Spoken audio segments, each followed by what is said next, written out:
ये आज जो है अभी अभी आपके सामने ऑप्शन किया हुआ ये हमने 120 रुपये बेचा है।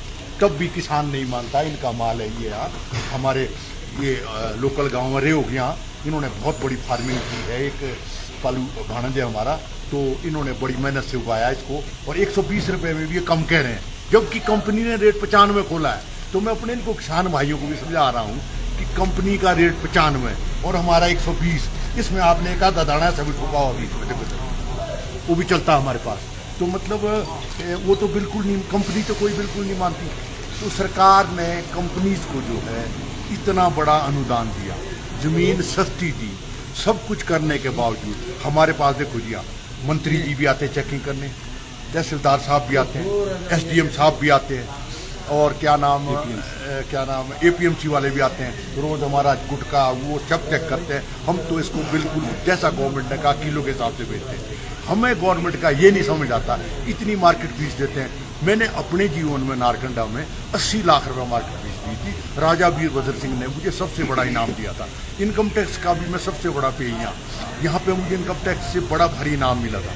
पर आज की डेट में आपको बताऊं, मैं पिछले साल इन दिनों 10-12 हज़ार पेटी बेचता था, आज मेरे पास 1500 पेटी है। मेरे जीवन में पहला काम ये हुआ कि मैं आज 1500 पेटी, इसका सरकार को बोले, किसान को बोले या कुछ तो फसल कम है, कुछ जो है जो लोग ओवर ज़्यादा भर रहे हैं और जो गट चंडीगढ़ में बिक रहा है। हमने अभी मंत्री जी से परसों भी बात की थी नहीं साहब कि जी चंडीगढ़ का भी कुछ करो, वहाँ पे गट बिक रहा है। उनको लोगों को गट समझाता 2500, 2800, 3000। हम चाहे या जो बेचें, ये भी अगर बड़ी पेटी में हो, ये पेटी भी 3000 की बनती है, पर 120 रुपया कुछ लोगों को समझ नहीं आता। डोगरे जी, ऐसी क्या वजह हो जाती है जब ये निजी कंपनियां यहाँ पर आती है? अगर अभी की मैं बात करूँ तो बहुत अच्छा भाव लोगों 100 रुपए से ऊपर बिक रहा था। अचानक ये कंपनियां बात इस साल की नहीं है बल्कि 4-5 सालों से देख रहे हैं, जैसे ही ये सीएस स्टोर वाले आते हैं और एकदम धड़ाम से मंडी गिर जाती है, क्या वजह रहती है इसकी? पहला तो ये है ना, ये तो मंडी आज ही गिर जानी थी, कल जो हुआ।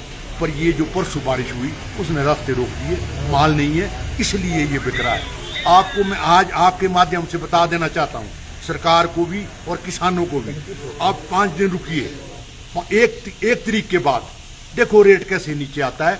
इसमें सारा का सारा हाथ कंपनी का है।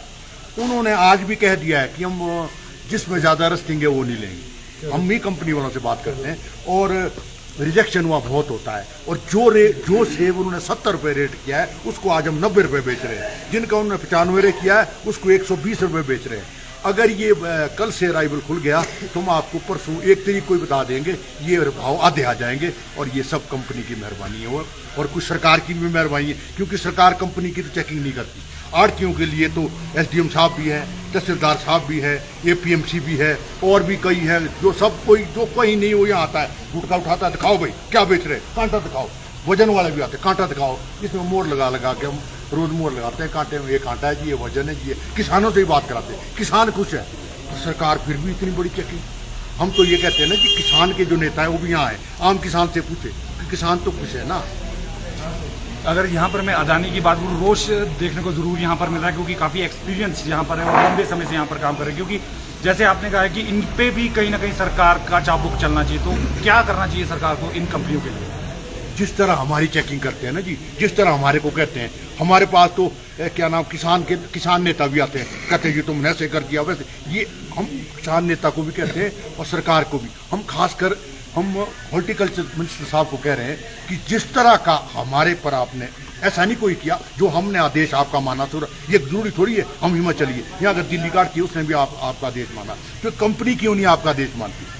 इसमें कहीं ना कहीं कोई ना कोई बात, हमको कोई ना कोई बात में कोई सिस्टम में फर्क नजर आ रहा है, या पता नहीं क्या बात है। ये तो आप सरकार से जवाब ले सकते हैं। तो बागवान भाइयों को कुछ कहना चाहेंगे, क्योंकि आप जून में ही यहाँ पर कारोबार करना शुरू कर देते हैं, कुछ कहना चाहेंगे बागवानों को कि आपके पास आए या कंपनियों की तरफ जाए? बागवान तो इस बार क्या करेगा जी, अभी मैंने एक आधा घंटा पहले एक सेब बेचा 15 रुपये किलो, ये बेचा 120 रुपये किलो। 15 रुपये वाले को क्या मिला? एक्चुअल बागवान को हम ये कहते हैं कि जो गवर्नमेंट ने रेट खोला है 12 रुपये, वो बहुत अच्छा सराहनीय है। ये जो बिल्कुल जो बी ग्रेड माल है और जो हल्का माल है, इसको जो है एपीएमसी एचपीएमसी को दें उससे जो है मार्केट कहीं ना कहीं टिकी रहेगी। अगर लोग सारा ही मंडी में लाए तो इसमें भी मार्केट में फर्क पड़ेगा। तो किसान भाई से हमारी प्रार्थना है कि बढ़िया माल जो है मार्केट में लाएं, हल्का भी ले आए ऐसा नहीं है, पर जो है बिल्कुल ही बी ग्रेड सी ग्रेड है, हरा है, जिसमें पतझड़ लग गया बिल्कुल, जो खाने के लायक नहीं है, खट्टा हो गया खाने को, इसको मतलब कम से कम SPMC में 12 रुपये किलो रेट है, वहाँ दें, यहाँ इसको मतलब। धन्यवाद जी। जी हाँ, ये थे लालचंद डोगरा जी। काफ़ी एक्सपीरियंस था जो इन्होंने हमारे बीच शेयर किया है हमारे चैनल के माध्यम से। तो वहीं कहीं ना कहीं रोष यहाँ पर ज़रूर है, जैसा इनका कहना है कि इनके ऊपर तो सरकार की पैनी नज़र रहती है, चाहे बात प्रदेश सरकार की जाए, PMC की जाए या प्रशासन की जाए, तो इनके ऊपर तो चाबुक चलता है कि आप किस आधार पर से बेच रहे, क्या कर रहे हैं। पर जब ये निजी कंपनियां यहाँ पर आती हैं, ये कहीं ना कहीं जो मार्केट है उससे भी गिराती है और इन पर किसी तरह की कोई भी धड़ पकड़ नहीं होती है। तो कहीं ना कहीं सरकार को इनके और भी ज़रूर एक नज़र रखनी चाहिए कि आखिर ये क्या कर रहे हैं, क्यों ये बागवानों का शोषण करते हैं, क्यों ये मंडी कराते हैं। कहीं ना कहीं इन पर भी चाबुक चलना चाहिए। ये जैसे डोगरा जी ने कहा है कि इन पर भी कहीं ना कहीं अब जो किसान नेता है वो भी जाएं, इनसे सवाल करें कि आखिर जो आड़ती हैं उनसे ही क्यों ये सवाल पूछे जाते हैं, क्यों ना इस कंपनी से पूछा जाए कि आप जब भी आते हैं तो मंडी क्यों कराते हैं। काफ़ी बड़ा प्रश्न ये है और कहीं ना कहीं सरकार को इसकी ओर जाना चाहिए। तो बने रहिए न्यूज़ 24 हिमाचल के साथ, फिर किसी अपडेट के साथ आप लोगों के बीच आएंगे। तब तक के लिए भूषण ज्वेलर्स, अनमोल रिश्तों के लिए।